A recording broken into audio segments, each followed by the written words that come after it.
কোন এমপি সাহেব যদি 300 জনের মধ্যে একজন এমপি সাহেব যদি কোরআনে হাত রেখে বলতে পারে আমি চুরি করব না, আমি ডাকাতি করব না, আমার আত্মীয় স্বজনকে আমি কোন জায়গায় বসাবো না, সে যে দলের হোক, আমি আমার নমিনেশন পেপার ছিঁড়ে এই তার জুতা টানবো।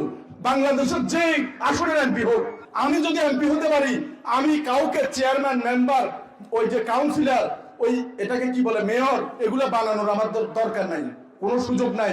কিন্তু যাদের পিছনে আপনারা নাচতেছেন, যাদেরকে আপনারা ওই ক্ষমতায় বসাবেন, তারা তাদের যে লোকগুলো এখন ঘুরতেছে, তারা বলবে যে তুই সিএনজি স্ট্যান্ড এটা খাবি, তুই রিক্সা স্ট্যান্ড খাবি, তুই টেম্পো স্ট্যান্ড খাবি, তুই বাস স্ট্যান্ড খাবি, আর তুই মেয়র হবি, তুই ইউপি চেয়ারম্যান হবি, তুই কাউন্সিলর হবি, আর তুই মেম্বার হবি।